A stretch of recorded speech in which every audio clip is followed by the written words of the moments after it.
원장님 병원에서 뵙는 게 아니라 이렇게 무대에서 뵙게 되니까 더 또 의미가 있는 것 같습니다. 일단 책 출간 너무 축하드립니다. 감사합니다. 네. 오늘 많이 떨리네요. 오늘 메이크업도 아주 예쁘게 잘 되신 것 같아요. 아니 근데 가까이에서 우리 원장님의 피부를 보니까 피부과 옮겨야겠다라는 생각을 또 하게 됐습니다. 아까 뭐 잠깐 안내 소개 영상에서도 나왔지만 수학에 정석이 있다면 안면 필러 시술에도 정석이 이제 생긴 건데요. 어떻게 보면 영업 비밀을 공개하시는 거잖아요. 뭐 시행착오와 내비게이션 역할을 해보고 싶다라는 말씀이신데 전 궁금한 게 피부에도 뭔가 분야가 굉장히 넓습니다. 근데 그 중에서 이게 필러를 처음 시작하게 되신 계기가 있을까요? 예, 원래는 이제 98년도에 임상 강사를 할 때 그 보톡스 다한증 치료를 처음 접하게 됐고, 그래서 이제 보톡스를 알게 됐는데, 보톡스를 하다 보니 메인스트림이 이게 주름 치료잖아요. 근데 보톡스를 하다가 주름 치료를 하다 보니까 이 보톡스로 안 되는 분야, 골진 주름이나 이런 것은 이제 필러로 해야 되니까, 그래서 이제 필러를 알게 됐고, 이제 이게 이제 내가 해야 될 분야구나 싶어서 열심히 지금까지 하게 된 거죠. 네. 그러니까 요즘 모든 사람들이 그런 얘기 하거든요. 뭐 예뻐졌다보다 더 중요한, 더 기분 좋은 얘기가 어려졌다라는 얘기라고 하는데 그 뭐 레이저 치료도 있고 여러 가지 분야가 또 있잖아요. 그 중에서 그 필러를 세부 전공으로 집중하신 이유가 있을 것 같아요. 제가 아까 에스더가 얘기한 것처럼 사실은 원래 외과를 하고 싶었는데요. 네네. 너무 힘든 것 같아서 제가 도망갔습니다. 피부과로. 그래서 그렇지만 그 외과의 어떤 기질이 좀 남아 있다 보니까 사실 레지던트 때부터 제가 레지던트가 수술방 잡아서 지방 이식하고 뭐 피부과 서울대 피부과에 있어서 아마 처음일 텐데 그때도 그런 걸 했었고. 개원에서도 사실은 한 10년 전까지 모발 이식, 지방 이식, 지방 흡입 이런 것을 다 했었거든요. 그래서 이제 목 디스크가 심해져서 이제는 더 못 하고는 있는데 이제 그러다 보니 여러 번 반복 치료를 해야 되고 그리고 효과가 그렇게 좀 드라마틱하지 않은 레이저 치료보다는 한 번의 치료로 확실한 효과를 얻어낼 수 있는 보톡스 필러가 제 성향에 맞았던 것 같아요. 네. 근데 에스테틱 시술하면서 의사로서 가장 보람을 느끼는 순간들이 있으실 것 같아요.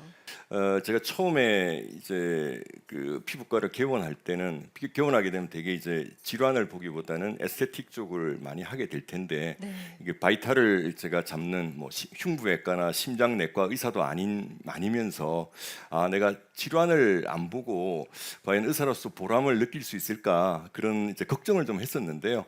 지금 생각이 드는 게 다 기욱인 게 이 아픈 사람을 낫게 해주는 의사 선생님도 물론 중요하지만 또 젊게 해주고 예쁘게 해주는 의사도 사람들이 되게 좋아하시더라, 고마워하시더라 이런 생각을 하고 또 그런 분들을 볼 때마다 매일매일이 보람을 느끼고 있고 아마 오늘 참여해주신 많은 선생님들도 똑같은 생각이실 것 같습니다. 네. 많은 분들이 사실 미용 시술이라고 생각하지만 저는 이게 사람의 마음을 다루는 일이라는 생각이 들어요. 정말 저도 이제 그렇습니다. 40대 중반이 돼서 거울을 보면 가끔 우울해질 때 있거든요. 이게 무너져 내리는구나. 자신감도 많이 상실하고 그런데 이렇게 시술하면서 자신감을 회복하고 행복감을 다시 느끼는 분들한테 어떻게 보면 피부 외에 마음까지 치료하시는 중이라는 생각을 하게 됩니다. 그래서 보람차실 때도 많으실 텐데 일단 이제 40대 중반이 맞습니까? 네, 딱 오. 그렇게 됐습니다. 자랑하시는 거죠? 이제 발간하신 책 얘기를 좀 안 해볼 수 없습니다. 아까 후문정음 서문이 잠깐 위트 있게 나오기도 했는데 정말 귀한 마음으로 쓰신 책이라는 생각이 들어요. 안면 필러 시술의 정석이라는 책에 대해서 저자가 직접 한번 소개해 주시면 좋을 것 같습니다. 필러 시술을 하는 의사로서 알아야 될 해부학적인 기초 지식이나 각 그 부위별 어떤 시술법 그리고 생길 수 있는 부작용이나 부작용을 예방할 수 있는 방법, 그런 부작용이 생겼을 때 대처법 이런 것들을 이제 총망라한 그런 책이라고 보시면 되고요. 사실 여기 있는 소개된 대부분의 부작용이 제가 만든 거예요. 그래서 어떻게 보면 제 고해성사 같은 책인데 네. 그걸 하는 이유는 사실 이 필러 시술이라는 것을 의과대학 과정이나 아니면 피부과 전공의 과정에서 배우는 게 아니다 보니까 저를 포함해서 모든 의사들이 다 독학으로 하는 거거든요. 그래서 강의 가서 듣고 선배 병원 가서 어깨 너머로 보고 그리고 자기 엄마 가족들한테 한번 해보고 그리고는 바로 시술을 하는 거예요. 그러다 보니 엄청난 시행착오를 많이 겪을 수밖에 없고 저 역시 많은 걸 겪었는데 이제 그런 것들을 어떻게 하면 좀 시행착오를 줄여줄 수 있을까? 그래서 저희 처음 시작하는 후배 동료 의사들이 좀 편하게 시작할 수 있도록 사실 이제 부작용이 생기면 이 환자만 힘든 게 아니라 의사들도 괴로워요. 맨날 안 좋아서 와서 병원을 앞에 있으면 그럼 얼마나 마음이 힘듭니까, 그렇죠?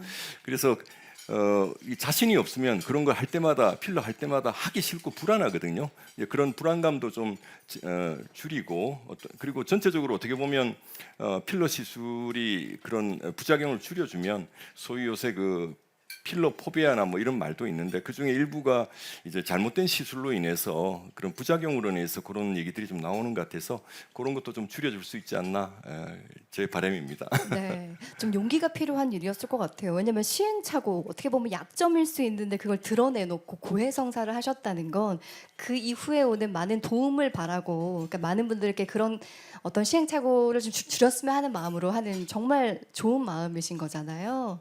네, 그 영업 비밀인데 이렇게 책을 써야겠다 마음 먹으신 게 언제예요? 계기가 있을까요?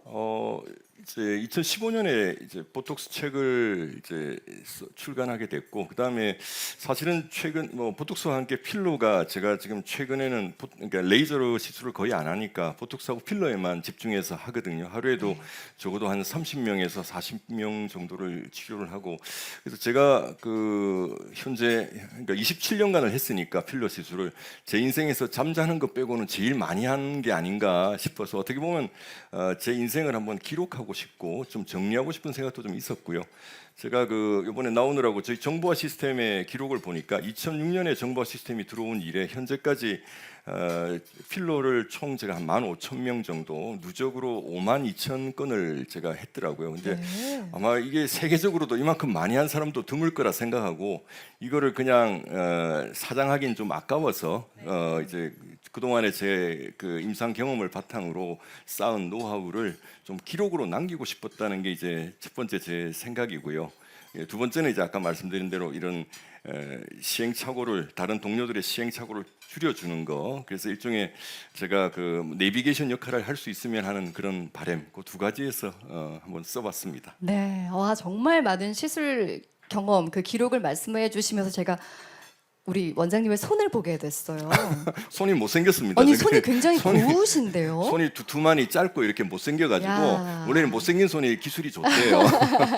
손 다치시면 절대 안 되겠어요. 스키도 안 탑니다 지금. 그만큼 자전거도 안 타고. 조심하시는군요. 예, 제 생계가 달려가지고요. 그럼요. 다치시면 안 됩니다. 근데 정말 많은 시술들을 하시고 많은 환자들을 보셨는데 우리 원장님이 가장 잘하실 것 같아요. 이 필러의 매력 뭘까요? 필러 시술의 매력. 아무래도 주사로 간단하게 수술이 아니고 주사로 간단하게 5분 만에 10분 만에 뭐 예뻐지니까 젊어지니까 뭐 코를 높이고 입술이 도톰해지고 뭐 꺼진 볼이 채워지고 이러면 그 경험을 한번 하시면 약간 중독성이 생겨요 고객분들이. 그래서 제가 이제 말릴 때는 안 하셔야 되는데 그런 것이 이제 이 필러 시술의 가장 큰 장점이 아닌가 생각이 되고요. 더 중요한 거는 사실은 녹일 수 있다는 것이 저는 더 큰 장점인 것 같아요. 네.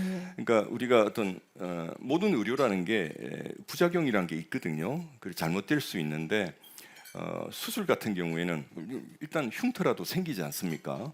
근데 이 필러 시술이 이 히알루론산 필러 시술은 잘못됐을 때 이거 녹일 수 있는 해독제가 있어서 그 주사를 하면 한 5분에서 2시간 안에 100% 물하고 이산화탄소로 분해돼서 없어지는 거죠. 네.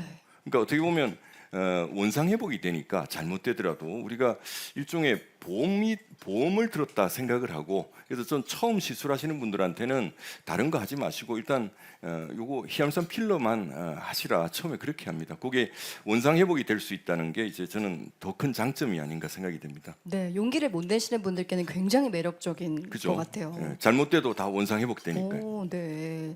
근데 필러 시술할 때 뭐 여러 가지가 중요하겠지만 원장님이 특별하게 중요하게 생각하는 뭐 신념이나 가치가 있다면 혹시 어떤 게 있을까요? 뭐 다들 뭐 비슷하실 거라 생각하는데요. 제일 요즘 중요하게 여기는 것은 결국은 이제 밸런스가 아닌가 생각합니다. 그러니까 요즘 너무 천편일률적으로 강남 스타일로 만드는 것에 대한 비난이 많이 있는데, 이제 그 사람만의 개성을 보고 그다음에 그 사람에 적합한 맞춤형 시술이죠. 그게 어떻게 보면 이제 밸런스를 통해서 그게 가능한 얘기니까, 예를 들어서 이제 뭐 이 눈밑이 꺼졌다고 해서 눈 밑에만 필러를 하게 되면 잘못하면 광대가 큰 사람은 광대가 더 두드러져 보일 수 있거든요. 그렇죠. 뭐 그런 부분들, 그리고 이제 이마 필러를 할 때 콧대가 낮다든지 관자가 꺼진 사람은 그걸 같이 해주지 않으면 오히려 콧대가 훨씬 낮아 보이고 관자가 더 꺼지니까 여기는 볼록 나오고 울퉁불퉁해 보이는 거죠. 이게 전체적인 밸런스를 맞춰주는 게 이 필러 시술에 있어서, 이거는 뭐 꼭 저기 필러 시술에만 국한되는 게 아니라 모든 에스테틱 시술할 때 당연한 원리라고 생각하는데, 그게 제일 중요하지 않나 생각합니다. 나무가 아니라 숲을 보는 거군요. 그렇습니다. 네. 고객들에게 신의 손으로 알려져 계시잖아요. 이렇게 스키도 안 타는 귀한 손인데 어떻게 뭐 책에 다 쓰셨을 것 같긴 하지만 특별한 시술 노하우가 있을까요? 영업 비밀인데. 예, 과찬을 해주셨는데 아마도 그거는 부작용이 제가 다른 사람보다 적어서 그런 게 아닌가 생각을 합니다. 사실 모든 의료라는 게 이제 부작용이 생길 수밖에 없는데, 제가 이제 잘했던 분야는, 저는 이제 제 개똥 철학 중에 하나가 소 잃고 외양간 고치타입니다. 그러니까 우리 현명한 사람은 소 잃기 전에 외양간을 고치지만 그렇지 않은 저로서는 소 잃고 나서는 반드시 외양간을 고치자는 거죠. 근데 대부분의 사람들은 외양간 안 고쳐요. 계속 소를 잃습니다. 그러니까 부작용이 생기게 되면 이게 왜 생겼지?